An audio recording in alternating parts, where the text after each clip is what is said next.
जब आँखों में अरमान लिया, जब आँखों में अरमान लिया, मंजिल को अपना मान लिया, मुश्किल क्या आसान क्या जब ठान लिया तो ठान लिया। अकेले ही लड़नी पड़ती है ज़िंदगी की जंग, अकेले ही लड़नी पड़ती है ज़िंदगी की जंग, खुशियों में तो सब होते हैं संग। दोस्तों, आज की क्लास स्टार्ट करने से पहले आप सभी को गुड मॉर्निंग, राम राम, जय श्री कृष्ण, राधे राधे, जय महाकाल। दोस्तों, हम बात करेंगे आज की करंट अफेयर की क्लास की। तो करंट अफेयर की क्लास के साथ साथ स्टैटिक जीके की हम बात करें तो काफ़ी ज़्यादा महत्वपूर्ण होने वाले हैं। वो भी डिजिटल यानी कि पिक्चर के साथ आपको कराए जाते हैं, आपको ध्यान में रखने हैं। पिक्चर के साथ current affair with static GK कराए जाते हैं। वो एग्जाम के पॉइंट ऑफ व्यू से काफ़ी महत्वपूर्ण हो सकते हैं। अब बात करते हैं दोस्तों क्लास को पूरा जरूर देखें। पूरा देखने के बाद ही पता चलेंगे ये कंटेंट का समंदर है। अगर पूरा नहीं देखें तो आपको पता ही नहीं चलेंगे कंटेंट का समंदर है या छोटा सा नदी है या तालाब है। पूरा देखने के बाद ही आपको पता चलेंगे, और वो भी क्वेश्चन सारे के सारे लाते हैं एग्जाम के पॉइंट ऑफ व्यू से। सेलेक्टेड क्वेश्चन हम लाने का प्रयास करते हैं। वहीं बात कर लेते हैं आज की क्लास की तो पीडीएफ की। तो पीडीएफ को हम बात कर लेते हैं पूरे 1 वीक का पीडीएफ जो है टेलीग्राम में संडे के दिन, पूरे 1 वीक का संडे के दिन जो है टेलीग्राम में ऑलरेडी डाल दिया जाता है। इस क्लास का पीडीएफ आपको ध्यान में रखना है, तो ज़रूर जाके जो है जुड़ा टेलीग्राम में। वीडियो के नीचे इसका लिंक दिया गया है टेलीग्राम का, वहाँ से जुड़ा। अब बात करते हैं संडे को आपको बिना कहे जो है आपको टेलीग्राम में मिल जाएंगे। जिस तरह हम क्लास कराते हैं, जिस फॉर्मेट डिजिटल क्लास में बिग पिक्चर के साथ, मोटिवेशन लाइन के साथ, उसी फॉर्मेट में आपको वहाँ पे टेलीग्राम में मिल जाएगा। विथ हम बात करते हैं 500 प्लस, यानी कि 500 प्लस जो क्वेश्चन है स्टैटिक जीके और करंट अफेयर का पूरे 1 वीक का आपको ध्यान में रखना है। और रिवीजन क्लास भी है, कुछ 22 का भी क्वेश्चन है जो इंपॉर्टेंट है, सारे के सारे सेलेक्टेड क्वेश्चन हैं। तो चलिए हम बात करते हैं आज की क्लास को स्टार्ट करेंगे और बात करते हैं 20 से 25 मिनट में। 20 से 25 मिनट में आपको जो है 100 क्वेश्चन कराने का हम प्रयास करेंगे। और बात करते हैं वही कि कहा भी गया है थोड़ा ही खाएं, थोड़ा अच्छी चीज़ें खाने से, स्वास्थ्यवर्धक चीज़ें खाने से हेल्थ के लिए अच्छा होता है। उसी तरह हम बात करते हैं कम समय में जहाँ अच्छी कंटेंट मिलते हैं वहाँ ज़्यादा रिवीजन करने से ज़्यादा बेहतर होता है, आपको ध्यान रखना है। चलिए हम बात करते हैं आज की मोटिवेशन लाइन की। हम जितना अध्ययन करते हैं अपनी अज्ञानता का उतना ही आभास होता जाता है। हम जितना अध्ययन करते हैं, सही बात है, हम जितना पढ़ते हैं उतना हमें ज्ञान मिलता है और बढ़ता है, अज्ञानता धीरे धीरे खत्म होती है। ये मोस्ट इंपॉर्टेंट लाइनें जो है स्वामी विवेकानंद के द्वारा कहा गया था, ये आपको ध्यान रखना है। ये स्वामी विवेकानंद द्वारा, ये तूफानी हिंदू के नाम से भी स्वामी विवेकानंद को भी जाना जाता है, आपको याद रखने हैं। अब बात करते हैं कि पहली बार जो है यूएनओ में, संयुक्त राष्ट्र संघ में यानी कि बात कर लेते हैं, ये हिंदी में भाषण देने वाला बात कर, तूफानी हिंदू बना था, ये आपको ध्यान रखना है। अमेरिका में भाषण देने वाला बात कर लेते हैं, तूफानी हिंदू हिंदी में भाषण देने के बाद ये चर्चा में आया था, इसीलिए इसे स्वामी विवेकानंद को हम बात करें तो तूफानी हिंदू के नाम से जाना जाता है। चलिए हम बात करते हैं, आप क्लास की ओर बढ़ते हैं। तो देख सकते हैं आज के क्लास बहुत ही ज़्यादा ज़बरदस्त होने वाले हैं। हम सबसे पहले रिवीजन करेंगे, उसके बाद करंट अफेयर की ओर पढ़ेंगे। बात करते हैं नवीनतम देश की बात करें तो नवीनतम देश की हम बात करते हैं, यहाँ पे देख सकते हैं एससीओ 2023 की अध्यक्षता भारत ने किया है। एससीओ शंघाई सहयोग कॉरपोरेशन की बात करें तो 2023 की अध्यक्षता भारत के द्वारा किया गया है, जिसमें कि नवीनतम देश बना है ईरान, इसका नवीनतम मेंबर देश बना है, आपको याद रखना है। टोटल हम बात करते हैं तो कुल 9 सदस्य हो गए हैं। ईरान की बात करें तो 9वें सदस्य देश के रूप में ये बने हैं एससीओ के सदस्य। अब बात करते हैं एनडीबी, नेशनल डेवलपमेंट बैंक के नवीनतम सदस्य देश की बात करते हैं मिस्र बना है। और नाटो का 31वां देश की बात करते हैं, नाटो का 31 देश की बात करते हैं फिनलैंड बना है, आपको याद रखने हैं। IMF के नवीनतम देश की बात करें अंतर्राष्ट्रीय मुद्रा कोष के नवीनतम देश की बात करें एंडोरा बना है, 190वां देश बनाया है एंडोरा, आपको याद रखने हैं। वही बात करते हैं आसियान का नवीनतम देश की बात करें तो आसियान का नवीनतम देश पूर्वी तिमोर बना है, 11वां देश बना है, आपको याद रखने हैं। वही बात करें ब्रिक्स की तो ब्रिक्स को अब ब्रिक्स प्लस के नाम से जाना जाएगा, आपको याद रखने हैं। Argentina, Egypt, Ethiopia, Iran, Saudi Arab और संयुक्त अरब अमीरात जो इसमें शामिल हुआ है, 6 देश कुल शामिल हुआ है। और इसे जो है बात करते हैं ब्रिक्स पहले जाना जाता था, लेकिन अब ब्रिक्स प्लस के नाम से जाना जाएगा, आपको याद रखना है। पहले जो है ऑलरेडी जो ब्राज़ील, रूस, इंडिया, चाइना, साउथ अफ्रीका शामिल था, लेकिन इसमें अब 6 देश शामिल होने के बाद जो है ब्रिक्स प्लस इसका नाम हो गया है। अब बात करते हैं भारत द्वारा 2023 में होस्ट किया गया, तो भारत ने 2023 में जो है अध्यक्षता किया है, यानी कि होस्ट किया है, G20 का अध्यक्षता किया है। और भारत ने G20 को जो है G21 बनाकर रचा है इतिहास, यानी कि इतिहास बना दिया है G20 को 21 बनाकर, अफ्रीकन यूनियन को इसमें शामिल कर कर जो है अफ्रीकन यूनियन को शामिल कर जो है G21 बना दिया है। अब बात करते हैं G20 में पहले जो है 19 देश हुआ करता था, 19 देश और एक यूरोपीय यूनियन यानी कि EU शामिल था, जिसमें कि EU में बात करते हैं 27 देश मेंबर है, यानी कि 27 देश शामिल है EU में। अब बात करते हैं इसमें अफ्रीकन यूनियन बना है, अफ्रीकन यूनियन की बात करें तो इसमें शामिल हुआ है G21 के रूप में शामिल हुआ है। तो इसमें कुल अफ्रीका के 55 देश शामिल है, आपको याद रखने ध्यान में रखने हैं। अब बात करते हैं G7 की बात करें तो इसकी स्थापना कब हुआ था? 1975 में हुआ था। कब? 1975 में हुआ था। G15 की बात करें तो G15 की हम बात करते हैं, इसकी स्थापना 1989 में हुआ था, आपको याद रखने। अब बात करते हैं G20 की, तो G20 की स्थापना की बात करें तो 1999 में हुआ था, आपको याद रखने। अब बात कर लेते हैं, ये तो हो गया G20 के बारे में। तो GSCO की अध्यक्षता भारत ने किया 2023 में। इंटरपोल का 90वां यानी कि 90 बैठक की बात करें तो 90 बैठक की अध्यक्षता नई दिल्ली में हुआ है, आपको याद रखने हैं। इंटरपोल की महिला बॉक्सिंग चैंपियन की जो है अध्यक्षता भारत ने किया 2023 में, होस्ट किया है भारत के द्वारा। ICC वर्ल्ड कप 2023 का आयोजन जो है भारत में किया जाएगा, ये इसका अध्यक्षता होगा 2023 का। अब बात करते हैं वासेनार व्यवस्था की बात करें तो इसका अध्यक्षता जो है भारत के द्वारा किया जा रहा है। अंतर्राष्ट्रीय बाजरा वर्ष का अध्यक्षता भारत के द्वारा किया जा रहा है। 15वां हॉकी वर्ल्ड कप की बात करें, ये भारत के द्वारा ही किया जा रहा है। अब बात करते हैं जकार्ता इंडोनेशिया में बात करें तो आयोजित हुआ है, तो जकार्ता इंडोनेशिया में आयोजित हुआ है। 18वां ईस्ट एशिया समिट आयोजित हुआ है। भारत आसियान सम्मेलन का 20वां संस्करण जो आयोजित हुआ है इंडोनेशिया जकार्ता में। आसियान का 43वां शिखर सम्मेलन जो है इंडोनेशिया जकार्ता में आयोजित हुआ है। जबकि याद हम तीनों के तीनों काफ़ी महत्वपूर्ण सवाल हो जाते हैं। इंडोनेशिया में आयोजित हुआ है 18वां East Asia summit, Bharat ASEAN सम्मेलन का 20वां संस्करण, आसियान का 43वां शिखर सम्मेलन आयोजित हुआ है, आपको याद रखने हैं। अब बात करते हैं ट्रिक की, आपको याद रखने काफ़ी महत्वपूर्ण सवाल हो जाते हैं। ये एग्जाम में आपको कभी कभी देखने को मिल सकते हैं। भारत में 4 स्थान जहाँ पर नोट छापे जाते हैं, कहाँ पे भारत में नोट छापे जाते हैं, कहाँ पे इसका ट्रिक है। नशा में देव है, 9 से क्या हो जाता है, नासिक हो जाता है जो कि महाराष्ट्र में स्थित है। सा से सालबोनी होता है जो कि पश्चिम बंगाल में है। मैं से मैसूर होता है जो कर्नाटक में है। देव से देवास होता है जो मध्य प्रदेश में स्थित है। यहाँ पे देख सकते हैं इसका जो है मैप लगाए हुए हैं, हमने बहुत मेहनत करके इस तरह का पिक्चर बनाया है। आपको ऑलरेडी यहाँ पे जो है टेलीग्राम में मिल जाएंगे, टेलीग्राम में मिलेंगे या तो इंस्टाग्राम में भी आपको मिल जाएंगे, इंस्टाग्राम और फेसबुक पे भी मिल जाएंगे इस तरह के कंटेंट, आपको याद रखना है। अब बात करते हैं कहाँ पे देख सकते हैं, देवास मध्य प्रदेश में, सालबोनी पश्चिम बंगाल में और मैसूर कर्नाटक में है और नासिक महाराष्ट्र में है। ये 4 जगह पे जो है करेंसी नोट प्रेस स्थित है, आपको याद रखने हैं। अब बात कर लेते हैं अंतर्राष्ट्रीय अंतरिक्ष स्टेशन की बात करते हैं, ISS की बात करें तो इसका स्थापना 1998 में किया गया था। किसके द्वारा? रूस और अमेरिका ने मिलकर 1998 में किया गया था अंतर्राष्ट्रीय अंतरिक्ष स्टेशन की। बात करते हैं अंतरिक्ष में जाने वाली पहली महिला की बात करते हैं, वेलेंटिना तेरेस्कोवा था, 1963 में गया था, जो कि रूस की था। किस देश का था? रूस की। अब बात करते हैं सर्वाधिक समय तक अंतरिक्ष केंद्र में रहने वाले पहले अरब अंतरिक्ष यात्री बने हैं, तो सुल्तान अल नयादी बने हैं, 186 दिन रहे हैं, जो कि संयुक्त अरब अमीरात के हैं, ये आपको याद रखने। काफ़ी महत्वपूर्ण सवाल रहता है, किसी अरब देश के व्यक्ति रहे हैं 186 दिन तक रहे हैं अंतरिक्ष स्टेशन में, आपको याद रखने। काफ़ी मोस्ट इंपोर्टेंट सवाल हो जाते हैं। वहीं बात करते हैं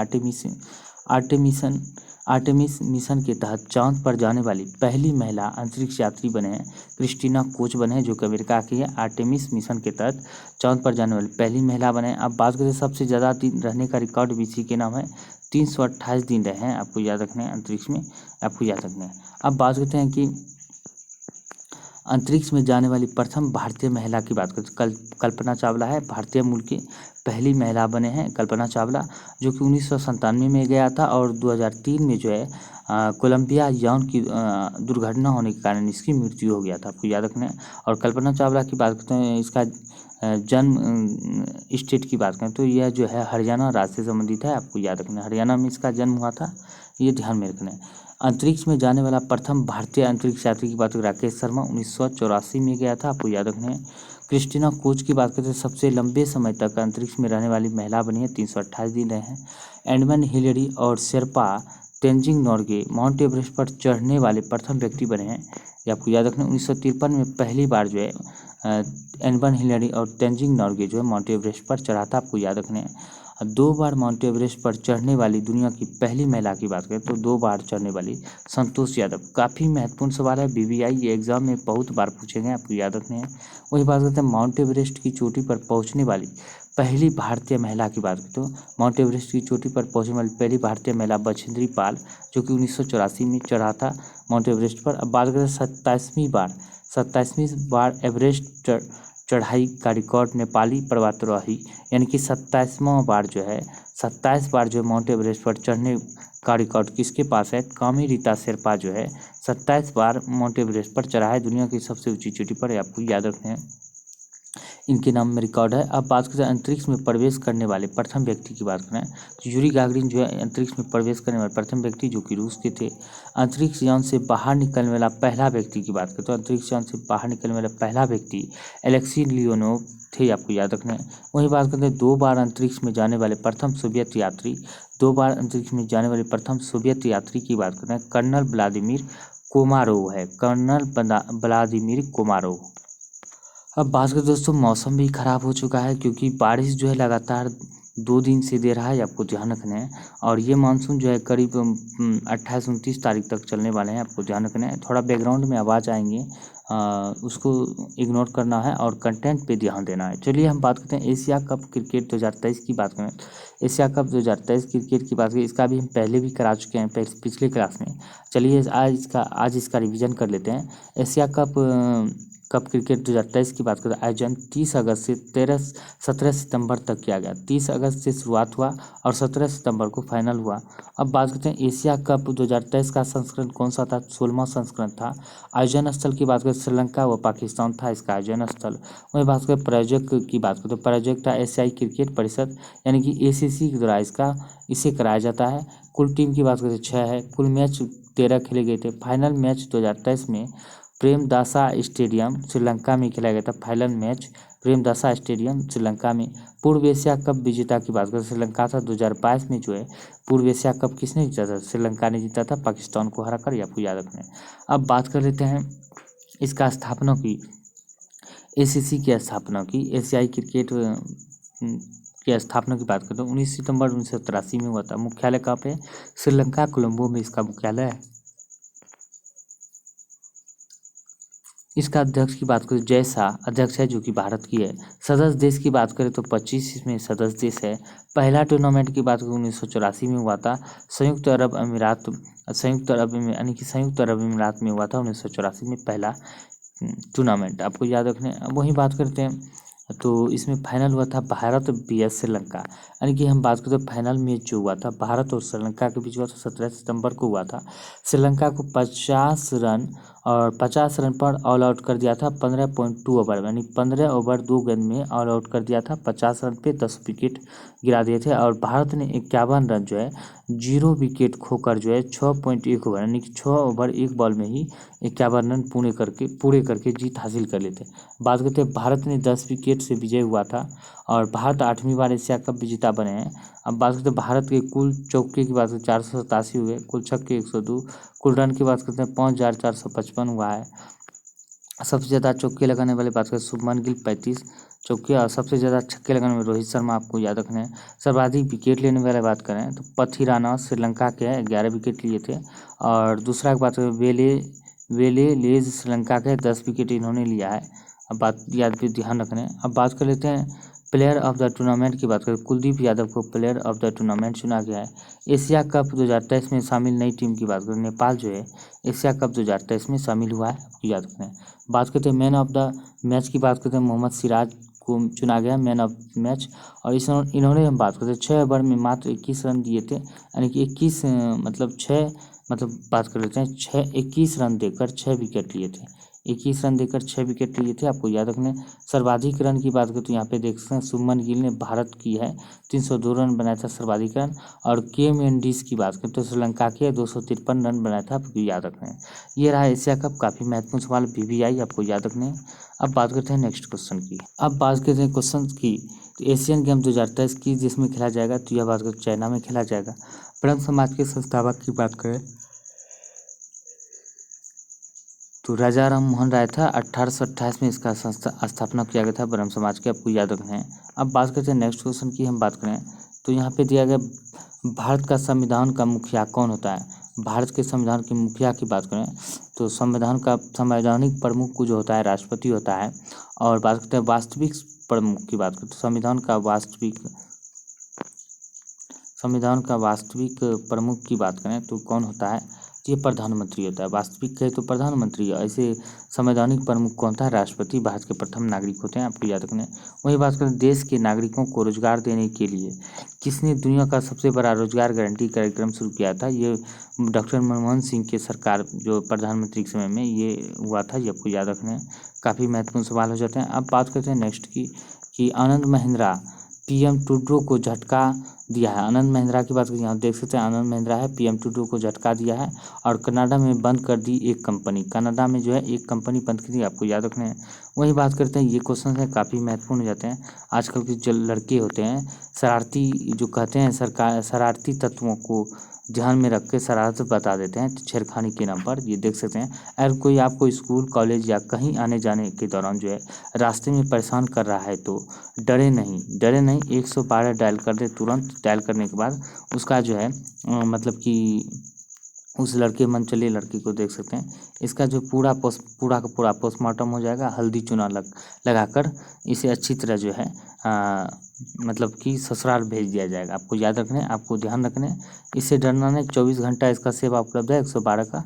चलिए हम बात करते हैं नेक्स्ट की। अब बात करते हैं फसल उत्पादन में महत्वपूर्ण क्रांति। फसल उत्पादन की हम बात करते हैं महत्वपूर्ण क्रांति की, तो काली क्रांति की बात करें तो पेट्रोलियम उत्पादन से संबंधित है। नीली क्रांति की बात करें मछली उत्पादन से।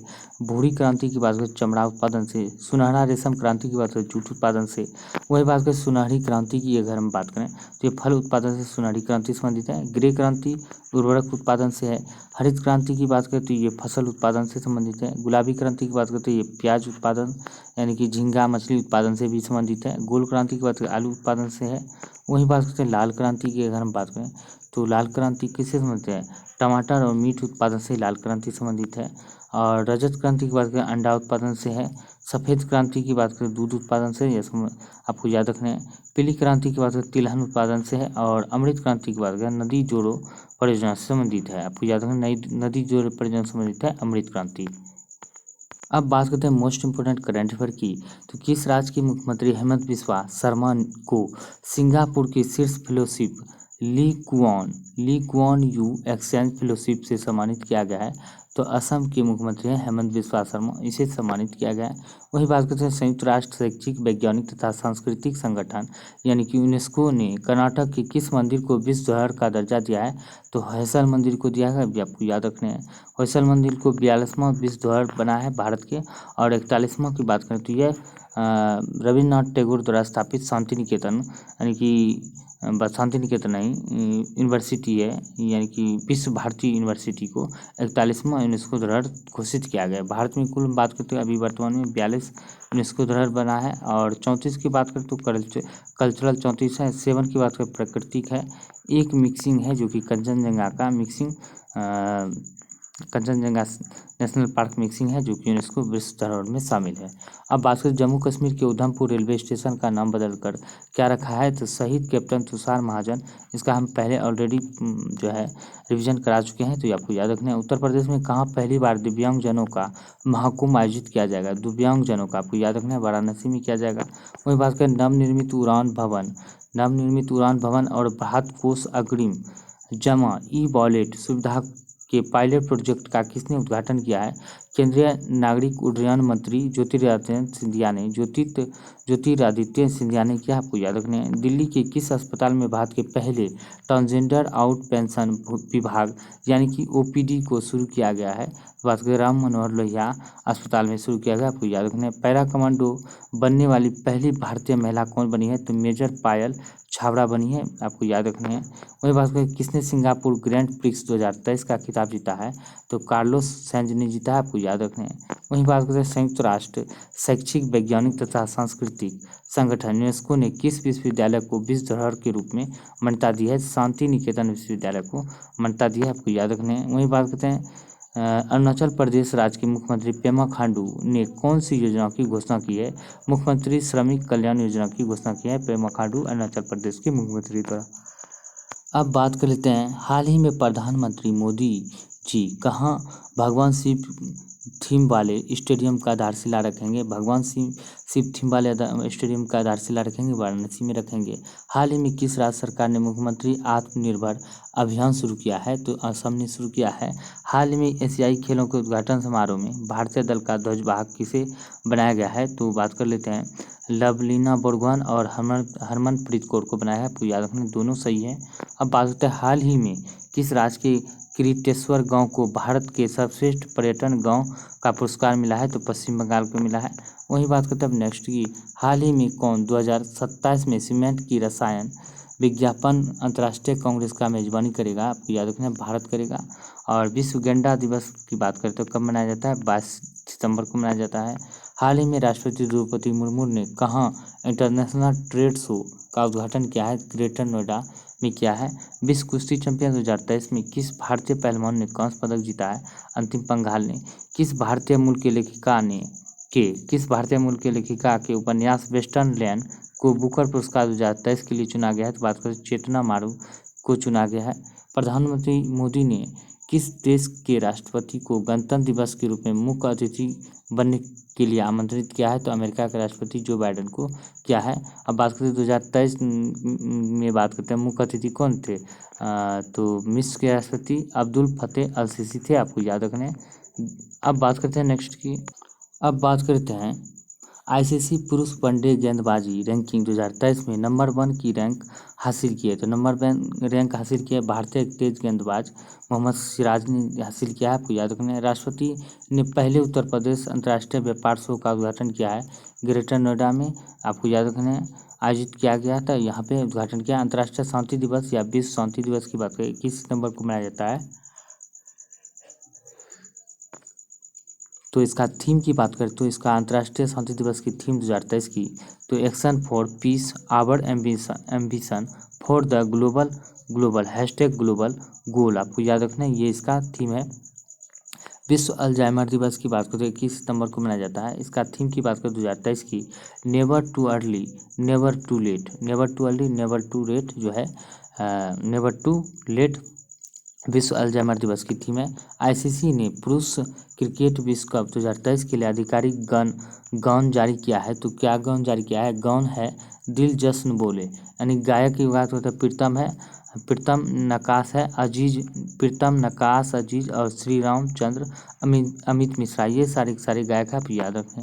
वही बात करें, नुआखाई जुहार दिवस मनाया जा रहा है। नुआखाई त्योहार की बात करते हैं तो ये पश्चिम उड़ीसा में, माने कि उड़ीसा में मनाया जाता है। गणेश चतुर्थी के अगले दिन मनाया जाता है, आपको याद रखना है। ऐसे भी पूछ सकते हैं नुआखाई त्योहार कहाँ मनाया जाता है? उड़ीसा में। नौसेना अभ्यास सिम्बैक्स की बात करें तो 2023 में 30वें संस्करण का पहला चरण आयोजित हो रहा है, कहाँ पे? तो बात करें सिंगापुर में आयोजित हो रहा है। ये 21 से 24 सितंबर तक चलेंगे। और भारत की बात करें तो भारत की ओर से जो है कौन कौन से जहाज भाग लेंगे? तो रणविजय, कावरती व INS सिंधु केसरी लेंगे भाग, ये आपको याद रखना है। ये तीनों महत्वपूर्ण हो जाते हैं। कौन कौन से जहाज, ये कभी कभी एग्जाम में पूछ ले जाते हैं। तो कौन कौन से जहाज ने भाग लिया था? रणविजय, कावरती और सिंधु केसरी। पीएम मोदी द्वारा गणतंत्र दिवस समारोह 2024 में आमंत्रित किया है। 2024 में आमंत्रित किया है अमेरिकी राष्ट्रपति जो बाइडेन को गणतंत्र दिवस के मुख्य अतिथि के रूप में। एशियाई खेल 2023 हांगझू चीन में भारतीय दल के ध्वजवाहक बात करते हैं हरमनप्रीत सिंह की बात करें, हॉकी के कप्तान है, हॉकी से संबंधित है। और लवलीना बोरगोहान की बात करें, ये बॉक्सिंग से संबंधित है। अब बात करते हैं नदी संस्कृति पर 3 दिवसीय उत्सव नदी उत्सव आयोजित होगा, कहाँ पे आयोजित होगा? 22 से 24 सितंबर को आयोजित होगा, आपको याद रखने हैं। अब बात करते हैं विश्व गेंडा दिवस की बात करें, विश्व गेंडा दिवस यानी वर्ल्ड राइनो डे की बात करें 2023 में की थीम की बात करें, ग्रेटर एक सींग वाला गेंडा, यानी कि ग्रेटर एक सींग वाला गेंडा की बात हो, इसका थीम है 2023 के, आपको याद रखने हैं। आपको पहले भी बता चुके हैं 22 सितंबर को विश्व गेंडा संरक्षण दिवस के रूप में मनाया जाता है। गेंडा संरक्षण क्षेत्र की बात करें, भारत में काजीरंगा है, ओरंग है, पोवी तोरा वन्यजीव मानस है, जलपारा है, गेरुमारा है, दुधवा है, हाँ, तो इस बार इंटरनेशनल राइनो फाउंडेशन की रिपोर्ट के अनुसार की बात करें, ये बताया गया है। तो कहाँ कहाँ पर कितने गेंडे हैं यहाँ पे देख सकते हैं। गेंडा का जो है ये दिया गया है, संख्या यहाँ पे दिखाया गया है, आपको ध्यान में रखने हैं। बात करते हैं 7 गेंडा संरक्षित क्षेत्र है भारत में, कितने हैं? 7 है, आपको याद रखना है। कभी कभी एग्जाम में पूछ लिए जाते हैं तो उसको याद रखना है। अब बात करते हैं इंडिया रेनो विजन की बात करें, 2020 में इंडिया रेनो विजन 2020 लक्ष्य रखा गया था, यह यहाँ पे दिया गया है, आपको दे सकते हैं। वही बात करते हैं IUCN की रेड लिस्ट में सूचीबद्ध और असुरक्षित श्रेणी BPA 1972 की अनुसूची 1 में पशु की सुरक्षा और CITES परिशिष्ट 1 में भी शामिल किया गया है। सेव बात करते हैं world save the rhino day. World save the rhino day आपको याद रखना है। मार्च 2022 की 14वीं गेंडा जनगणना के अनुसार भारत में गेंडे जो है 2613 थी, आपको याद रखना है। 2022 के अनुसार से 14वीं गेंडा जो है जनगणना रिपोर्ट के अनुसार तो 2613 गेंडा था, आपको याद रखना है। अब बात करते हैं गेंडे के 5 प्रकार की प्रजाति है, यहाँ पे देख सकते हैं गेंडे के 5 प्रकार की प्रजाति है। यहाँ पे सारी दिया है। ज़्यादातर आपको क्वेश्चन पूछे जा सकते हैं कि वर्ल्ड गेंडा डे कब मनाया जाता है। गेंडा दिवस संरक्षण दिवस की बात करें 22 सितंबर को मनाया जाता है। भारत में कुल कितने गेंडा संरक्षित अभियान है, तो ये 7 है। इन सभी को जोड़ लीजिए तो आपको मतलब ये सारा डाटा जोड़ लीजिए जो गेंडा की संख्या में वृद्धि हुआ है, आपको याद रखना है। अब बात करते हैं नेक्स्ट क्वेश्चन की, हम बात करते हैं दुनिया में गेंडों की अनुमानित संख्या की बात करें तो कितना है, तो 27,000 से कम है। दुनिया में गेंडों की अनुमानित संख्या की बात 27,000 से कम है, आपको याद रखना है। अब बात करते हैं नेक्स्ट क्वेश्चन की, हम बात करें तो महिला आरक्षण बिल की बात करते हैं, काफ़ी महत्वपूर्ण सवाल हो जाते हैं। तो महिला आरक्षण बिल की बात करें, ये लोकसभा राज्यसभा में भी पास हो गया, आपको याद रखना है। अभी वर्तमान में कानून मंत्री की बात करें तो कौन है, राम मेघवाल, अर्जुन राम मेघवाल जो है वर्तमान में कानून मंत्री है, आपको याद रखना है। केंद्रीय कानून मंत्री अर्जुन राम मेघवाल ने संसद के विशेष सत्र के दूसरे दिन केंद्र राज्य की विधायकों में महिलाओं से जुड़ा ऐतिहासिक बिल लोकसभा में पेश किया गया है, आपको याद रखना है।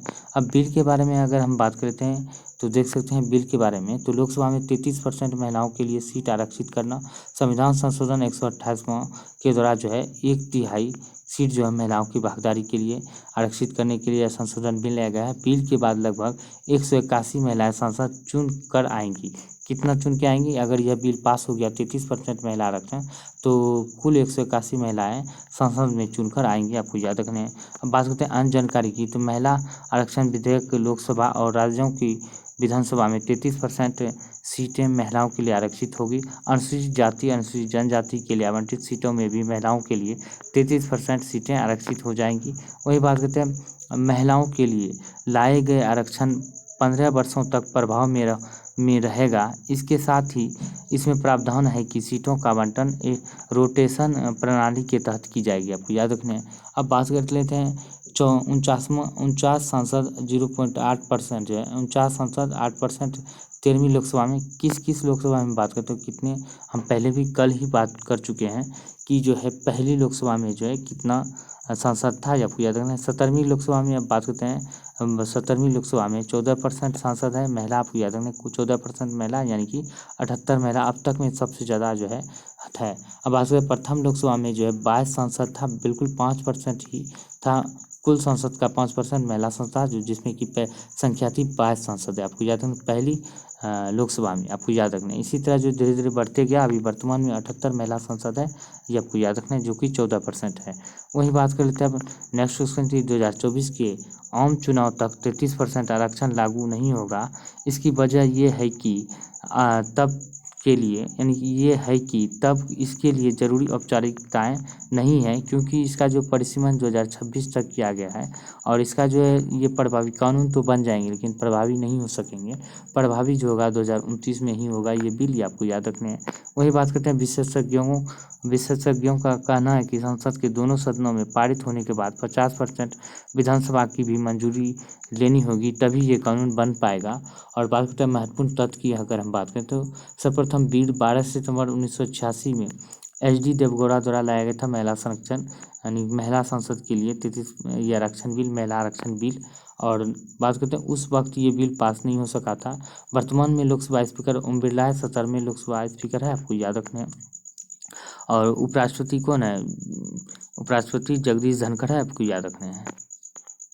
तो दोस्तों आज के लिए इतना ही है। और जो आज का कंटेंट आपको कैसा लगा ज़रूर कमेंट करके बताएं। इसका पीडीएफ आपको जो है टेलीग्राम में मिल जाएंगे और संडे के दिन मिलेंगे पूरे 1 वीक का पीडीएफ। इसके लिए चिंता नहीं करना। और वीडियो पसंद आए तो ज़्यादा से ज़्यादा दोस्तों के साथ शेयर करें, लाइक करें और चैनल को सब्सक्राइब जरूर करें। कोई सुझाव देना हो तो वीडियो के नीचे एक कमेंट करें और सुझाव देना ना भूलें। तो बात करते हैं आज के लिए इतना ही। मिलते हैं अगले वीडियो में, तब तक के लिए जय हिंद जय भारत।